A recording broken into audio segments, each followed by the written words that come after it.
All right, welcome to the deep dive, where we take a deep dive into, well, A deep dive. into some fascinating stuff you guys send us. Yeah. And today we're looking at a YouTube video from the Tom Bilyeu channel. Yeah. It's Vanessa Van Edwards talking about how to seduce and influence anyone with psychology. I love that. So, yeah. right up our alley. Thanks, Kay. So, what we're going to do is we're going to distill all these concepts down to really get at the core ideas here. That's our whole mission here, is to save you guys time. Yes. Give you just the good stuff. Absolutely. All right, so one of the first things that jumped out at me was these social cues, right? Yes. It's not just about somebody, crossing their arms. Right. It's about much more subtle stuff. Yeah. And they talk about this thing called the lower lid flex. Yes. Very subtle. So tell me about that. Well, have you ever noticed when someone is like listening to you really intently and they kind of like tighten their lower eyelid? I see. It can be a sign of like really deep listening or scrutiny. It's not necessarily a bad thing, but it's something to kind of notice, because if you're speaking to like a group of people and you see a few people doing that, it's like, I see. are they with me, or are they kind of like, Right. What's going on? Yeah. Yeah. So it's just an interesting one to keep an eye out for. Yeah, and I guess that's where it's good to sort of check in with your audience. Yeah. Does that make sense? Or Yeah. you guys with me, Exactly. Yeah. that kind of thing. Totally. Or even like, any questions? Yeah. Because that's almost like an invitation to like voice their concern, or if they're confused. Yeah. So giving them that opportunity is really important. And also looking for patterns, right? Yeah. So it's not just one person tightening their lower eyelid. Right. If you're seeing a bunch of people doing that, Exactly. Yeah. plus maybe some other things, that's when it's like, okay, I'm not connecting here. Yeah. Yeah. And they even talk about like shifting how you're communicating. Yeah. Like, maybe this isn't the best way to get this idea across. Right. Maybe, we're in person, but maybe I should follow up with an email. Exactly. Because sometimes people process information better in different ways. Okay. Yeah, that makes sense. So if you feel like you're losing people, it might be helpful to switch up the mode Okay. of communication. So let's talk about warmth and competence cues, Yes. because this is kind of interesting. It is, yeah. We often think about, okay, how do we make people like us? Yeah. And things like nodding can be oh, a absolutely. warmth cue. Yeah. But then they relate that to the lower lid flex Yeah. as like a competence cue. Yeah, because you're really paying attention. Yeah, right. You're listening carefully. Yeah, yeah. So it's almost like you're being seen as someone who's like taking it all in, I see. processing it, Yeah, it's and that can be perceived as competence. And charismatic people sort of have this blend of the two. Yeah. They do. Yeah, it's like that magic mix. Yeah, yeah. Where they're both approachable and likable, but they also command respect. Okay. So it's finding that sweet spot. All right. So then they talk about touch, which is Yeah. interesting. It is. And, we live in this increasingly virtual world, You do. but even something like saying, I'm giving you a virtual high five Yeah. can create that feeling of connection. It's true. It's like that little bit of like shared energy, even though it's virtual. Yeah. It still kind of registers. And they bring in the science here, They do. talking about oxytocin. Oh, yes, the bonding hormone. Right. And they give this example of Dr. Paul Zach's research, Yes. where he was observing wedding guests, Uh-huh. and the guests who felt closer to the bride had higher oxytocin levels. It's amazing, right? Just being in that like celebratory, loving environment Yeah. can actually change your brain chemistry. And so even these small gestures, like the virtual high five, Yeah. can trigger that, Yeah. maybe on a smaller scale. Maybe, but still, it's that same principle, right? Yeah. Like those little moments of connection add up. But we also need to be careful about these trust cues, right? Absolutely. That's a really important point, because like anything, it can be used for good or for, Right. not so good. So understanding how to use them ethically. Yeah, it's about being aware of the power of these cues, Yeah. not using them to manipulate or exploit. All right, so moving on, let's talk about vocal cues. Yes, this is fascinating. Turns out our voice Yeah. reveals a lot about what's going on Yeah. under the surface. It's true. Like, even if we think we're hiding our emotions, Right. our voice can betray us. So they talk about how tension in your vocal cords, Mm-hmm. maybe from stress. Yeah, or like holding back Yeah. from saying what you really want to say. Can be audible, Yeah. even if the listener doesn't really notice it. Exactly. It's like a subtle leakage of your internal state. Okay, and then they talk about smallness in voice. Yes. Have you ever noticed that? Where someone kind of like speaks really quietly and they take up less space Right, yeah. with their voice? Yeah. That can often be a sign of like fatigue or feeling small Yeah, I in mean, this situation. like they don't want to take up too much space. Yeah, exactly. It's like they're trying to shrink themselves. Okay, then there's vocal fry. Oh, yes, the dreaded vocal fry. Which is that kind of gravelly Yeah, that like, rattling. yeah, it's that rattling of the vocal cords. Okay. And it's often due to like not enough breath support. I see. So it can be linked to nervousness, burnout, lack of confidence. And they give this tip, Yeah. which I love. What is it? If you notice someone doing that, Mm-hmm. just gently ask them to speak up. Oh, that's so simple, but so effective. Because it forces them to use more breath. Exactly. And often they don't even realize they're doing it. Right. So it's a really helpful little nudge. Okay, then this whole concept that we're constantly sending signals, even if we're not aware of it. It's true. There's no mute button. There's no mute button. On our nonverbal communication. Right, and they use this analogy of a poker player. Oh, I love this analogy Right. because it's so true. You know, Where the hands are often the hardest to control. they are because you're thinking about your face, you're thinking about what Yeah. you're saying. Right. But your hands are kind of like betraying your true feelings. And they talk about this poker player Yeah. who focused solely on hand movements. Yeah, just the hands. And could predict who was going to win It's amazing. based on that. It is. It shows you how much information is leaking out Yeah. through those nonverbal cues. Yeah. And how powerful it can be to be able to read them. And on the flip side, purposeful movements, smooth movements, Mm-hmm. can be seen as charismatic leadership.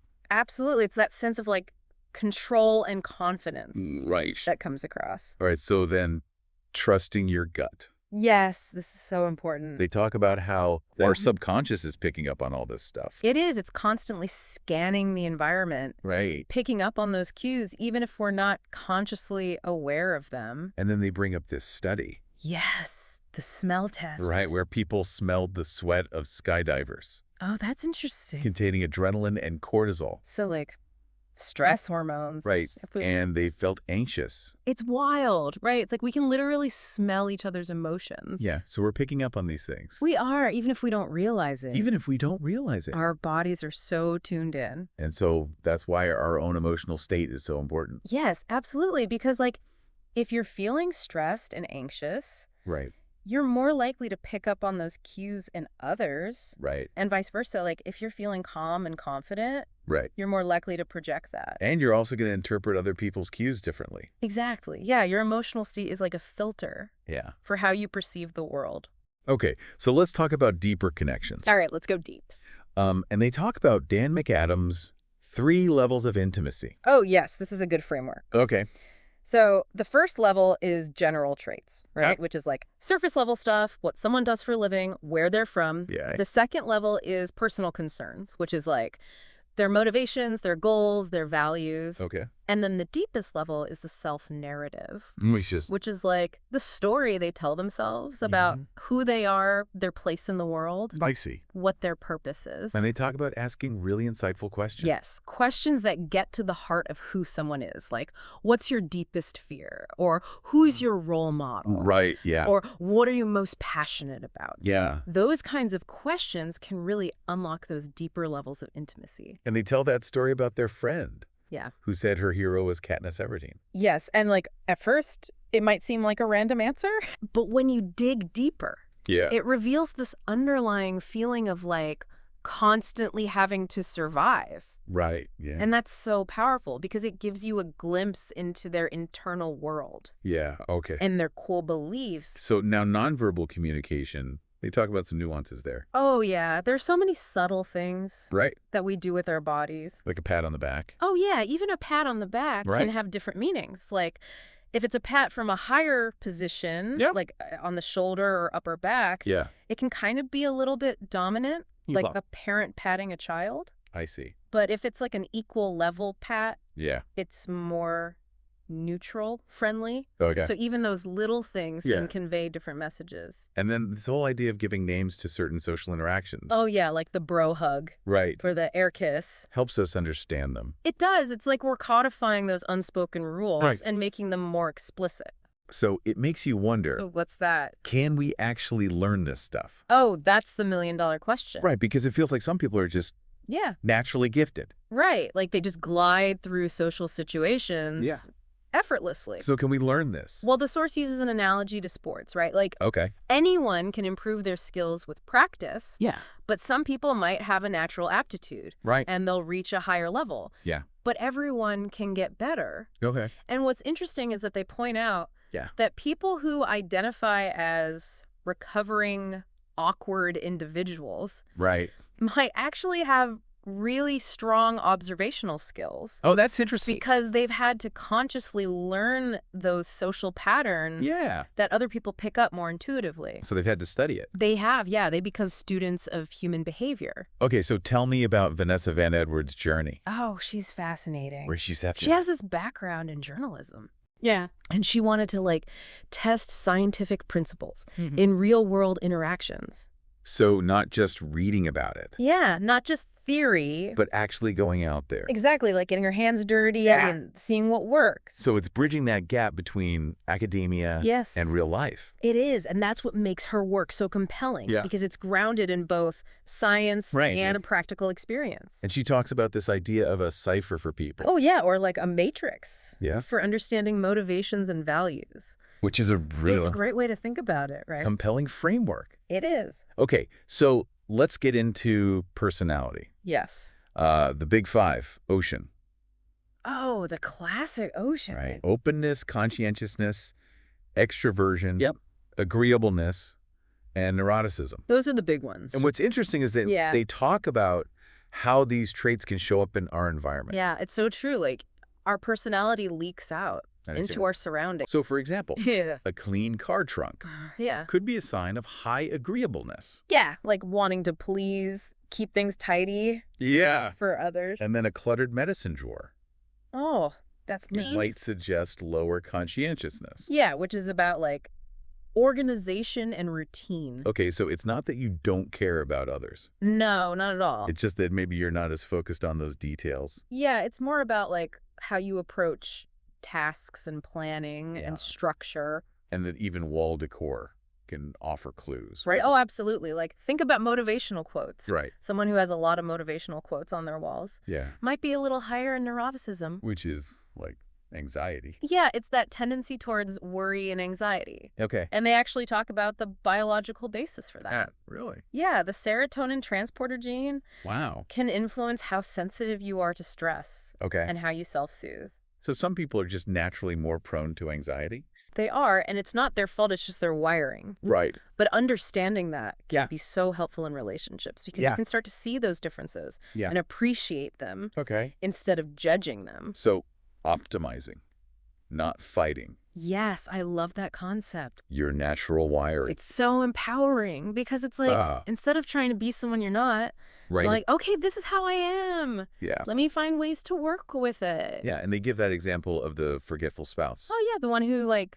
Who packs a travel case. Yeah, proactively. Right, exactly. So that when they're rushing out the door, they don't forget anything. Yeah, yeah.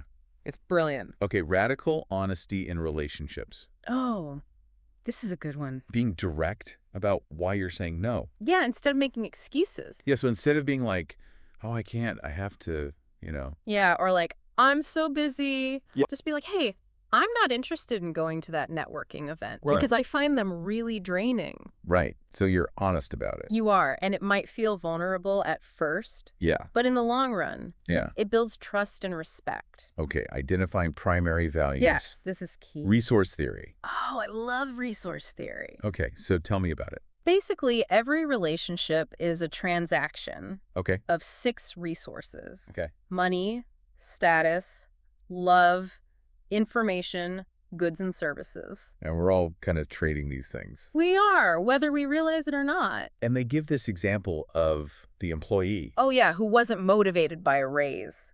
Right. Or a bonus. But what she really wanted was status. She did. She wanted to be recognized and valued. Yeah. And that's where those micro advantages and micro negatives come in. Right. Because you can see in someone's body language how they really feel about something. Yeah. Even if their words are saying something different. And so this employee, she was really excited about the about our teen page. She was, because it was a way for her to be showcased. Right. And get that recognition.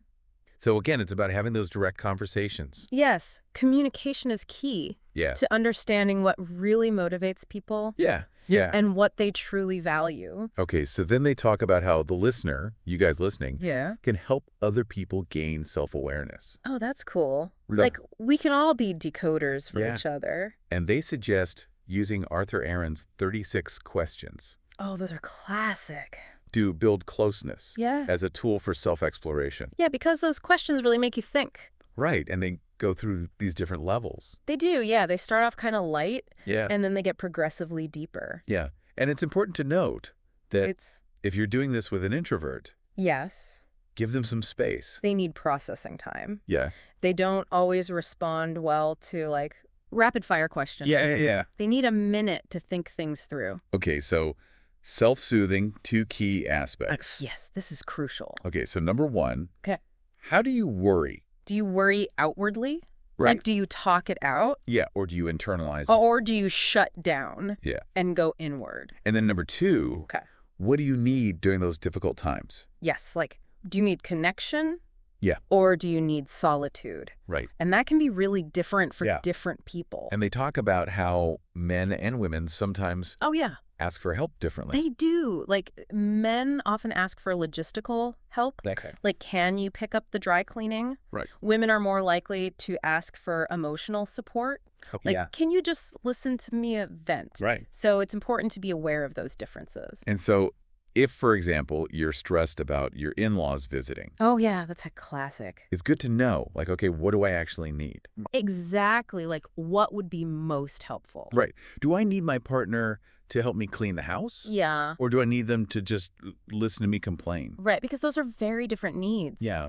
And if you don't communicate them clearly, it can lead to conflict. Yeah, okay. So knowing your self-soothing needs and communicating them is so important. All right, so all of this awareness ultimately builds confidence. It does, because when you understand yourself and you understand the people around you, you can navigate social situations with more ease. Right, okay, so then they give some tips on social assertiveness. Oh, yeah, how to put your needs forward politely. And how to interrupt. Yeah, because that can be tricky. Right. But sometimes it's necessary. Wait, so what are some good ways to do that?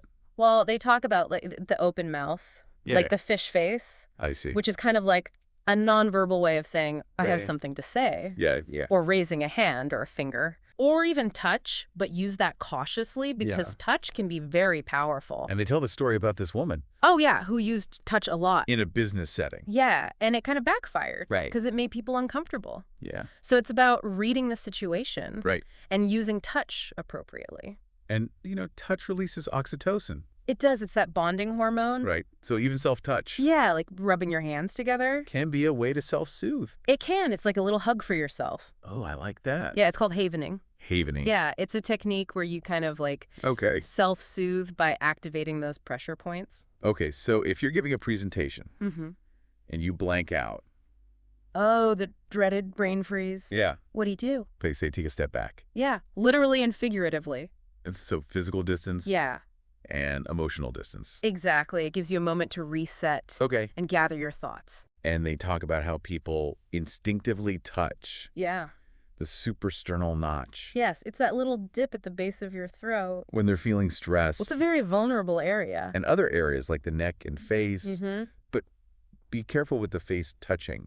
Yes, because that can be seen as deceptive or nervous. Like Pinocchio's nose. Exactly. Or like eye blocking when you cover your eyes. Or a high blink rate. Can all be signs of lying. Yeah. Or discomfort. Yeah. I'm going to have to teach my kid about all this. Oh, I know, right? It's like a whole secret language that we need to decode. Okay, so frenemies. Oh, the frenemies. Right, those ambivalent relationships. Yeah, where you're not sure if they're friend or foe. They can be so draining. Because you're constantly on edge, like trying to figure out what their true intentions are. And the research shows that ambivalent relationships are actually worse than toxic relationships. Yeah, they are in terms of like well-being and stress. Because of that uncertainty. Exactly. That ambiguity is what really gets to us. And they give this question to identify non-supportive people. It's a good one. It's like, Are you ever doubting that they're really happy for you? Okay. Like, when you have a success, Right. do they genuinely celebrate with you? Yeah, yeah. Or is there a part of you that's like, I don't know if they're really happy for me? And then dream killer questions. Oh, yeah, the ones that poke holes in your ideas. And those aren't always bad, right? They're not, because sometimes you need that reality check. Right. But it's about the intention behind them and the way they're delivered. Okay, and so circling back to intuition, they revisit the sweatpants study. Yeah, that's interesting. To say that maybe we can unconsciously smell emotions. It's wild, right? Like our bodies are picking up on these chemical signals and it's manifesting as these gut feelings. Like, I don't trust this person. Yeah, or like something feels off. Yeah. So it's not just woo-woo. It's like there's actually a biological basis for it. Okay, so understanding facial features. Yes, this is fascinating. So masculinized features. Yeah, like a strong jawline. Right. Hooded brows. Can be perceived as dominant. Right, they can, yeah. And sometimes people misinterpret that. Right, like you could just be having a neutral expression. Yeah. But people think you're angry. Exactly, and that's where the goofy neutral face comes in. What is that? It's basically like raising your eyebrows slightly and having your mouth slightly open. You look a little bit goofy. You do, but it softens those features. Okay. And signals approachability. Yeah, and they talk about how a powerful face can actually be an advantage. It can, especially in certain contexts. Right, like if you're a leader. Yeah. You want to project that authority. Okay, and lastly, happiness research. Yes, this is always a good topic. Learned helplessness. Oh, yeah.